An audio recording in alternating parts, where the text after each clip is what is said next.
it just me, or is everybody a sellout?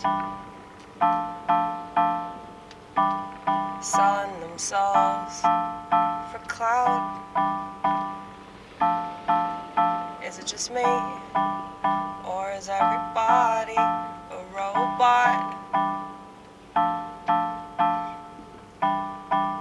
Doesn't pay too much attention to anything happening.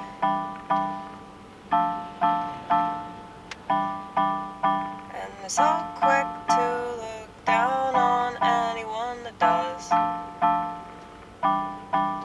So quick to look down on anyone that asks a question or doesn't go along with the status quo.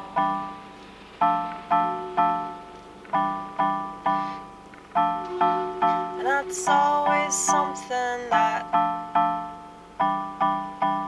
I thought about when I was in public school. It's always something that I thought about. My head on my desk, trying to cover up my face, 'cause I was so displaced, and I've always felt that way. I just assumed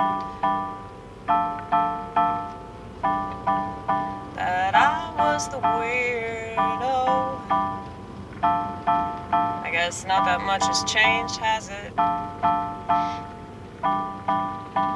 I'll never be anything more than a weirdo, especially here in America. It's funny, for a place that's based on rugged individualism or something. Look around, most of these people ain't the slightest bit rugged nor individualistic.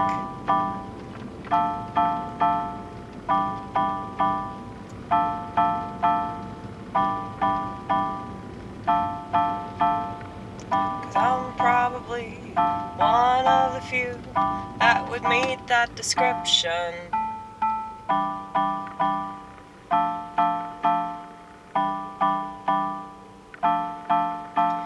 Mainly 'cause of my resilience to such things that everybody else seemed to offer no resistance. They just go along to get along.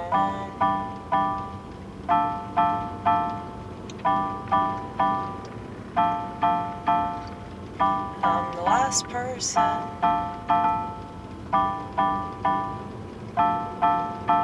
to do something all because everyone is doing it. How could anything be anything other than shit? How could anything be anything other than shit with this mentality?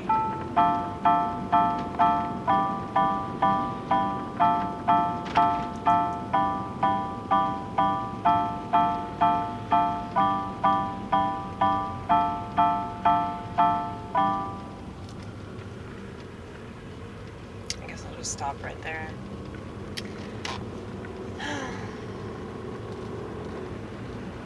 Yeah, it's like if people are just doing something all because everybody else is doing it and nobody knows why would anybody expect anything to be good? Why would anybody expect things like morals and ethics to exist, you know?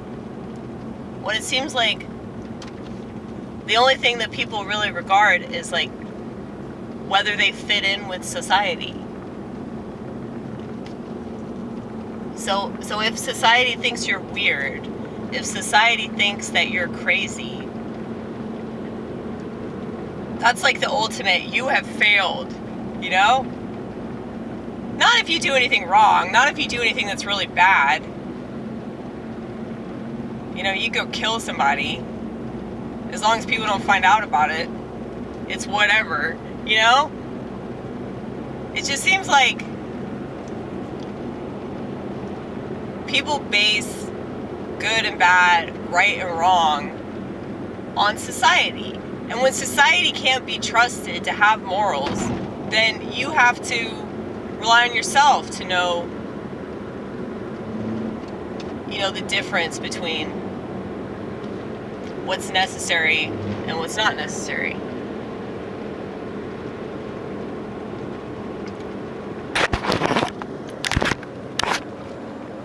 But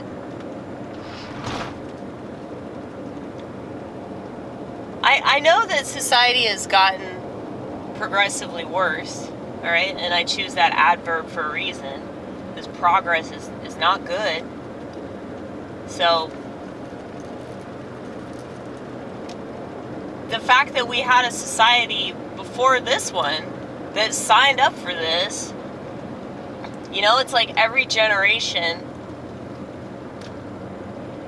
complains about either the previous generations or the next generations that follow.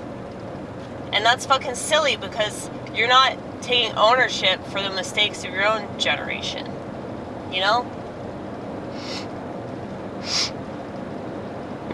That's just something I think about a lot, because everybody loves to play the blame game. That's all they do in America, it seems. And we'd be so much better off if, you know, we chuck this culture to the curb. But a lot of people don't know how to do that. You know, I've met quite a few people, though, that have deleted their social media apps, and they're trying to limit the amount of time that they spend on the internet. They're trying to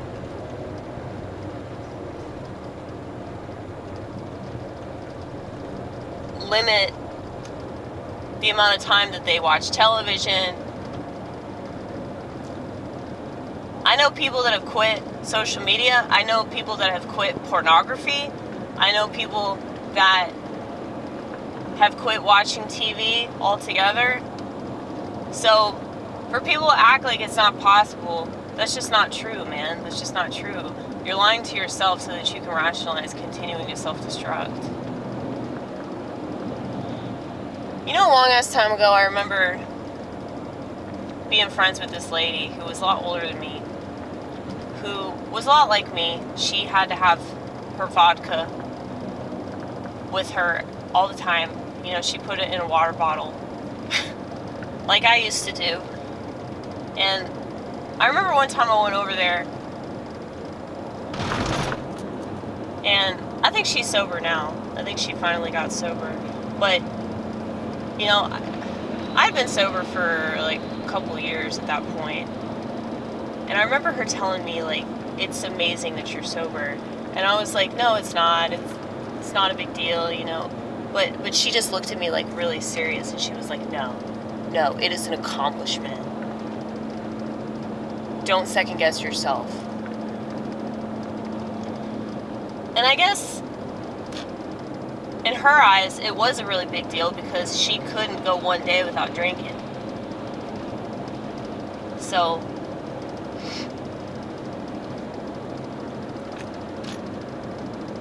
yeah, I don't know why I brought that up. I was just thinking about it in relation to, like, how dependent people are on their phones and the internet for, like, every motherfucking thing.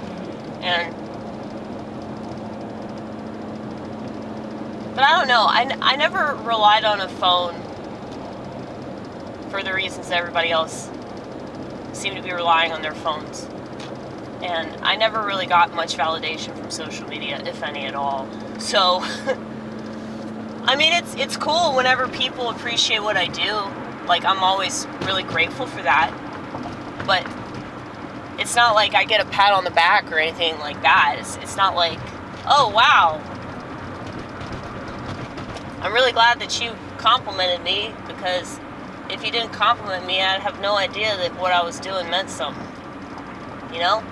You can't expect other people to validate you. You can't expect people to agree with you or to accept the way that you live your life. And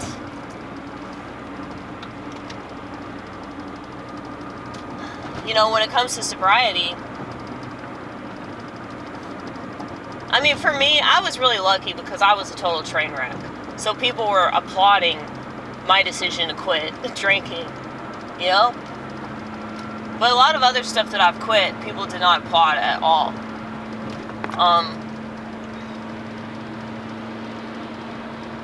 When I quit smoking, people applauded that, but then they were like trying to get me to vape, which is like fucking retarded.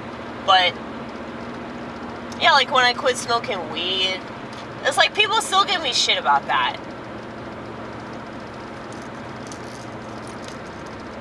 And it's because they want somebody to get high with, but I don't understand that at all.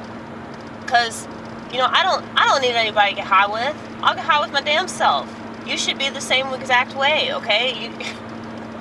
You should be able to enjoy a joint all by your lonesome, okay? I don't understand why you need somebody to share it with. I'll never understand that. It's way more of a temptation for me when I'm alone.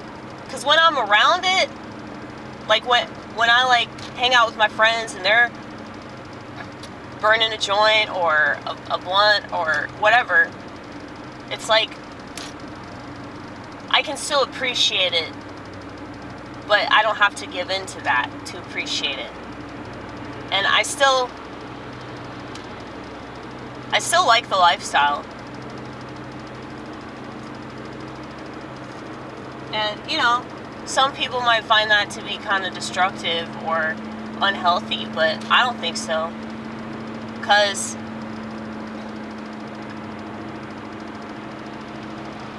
I think that the way that I treat a lot of things is wrong. Like the whole all or nothing mentality that I have. I don't think that's the way that we're supposed to be. I think we're supposed to be balanced. But that's really hard, especially in America, because, you know, gluttony is the American way. So,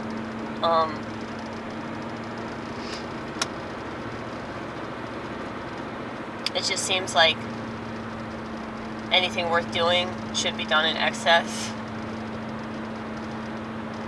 And I can't see it any other way with alcohol, you know?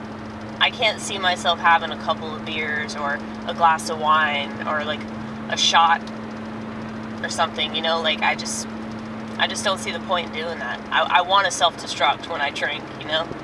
If I'm not self-destructed, I'm not drinking right. But yeah, I don't think that that's healthy though. Like that mindset, obviously. I mean, I had to exile myself from alcohol because I couldn't consume it without being crazy about it, you know? But yeah, I applaud people for being able to handle themselves, you know? I think that takes a lot more effort. Because, you know, if you're an alcoholic or you're a recovering alcoholic, which is so much worse, it's like you make a decision. Like, I look at sobriety the same way that I look at drinking. So I made this decision to do something. I made this decision to allow this thing into my life that, you know, I knew was probably not good for me.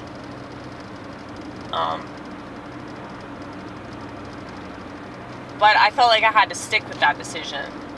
So, like, the crazier my life got, the more chaotic and the more destructive and, like, the more shit that I lost, I felt like I had to commit to my decision to continue to drink. like, it was one of those things where I had to do it until the bitter end, until, like, I couldn't do it anymore, you know? And so,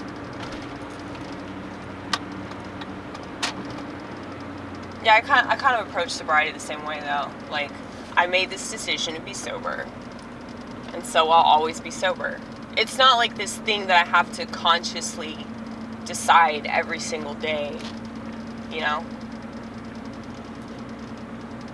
But, yeah, like I said, I don't think that's healthy. The only reason why I'm that way about alcohol and cigarettes is because I can't do it without turning my life upside down, right side up, and upside down again. You know? That's just me, though.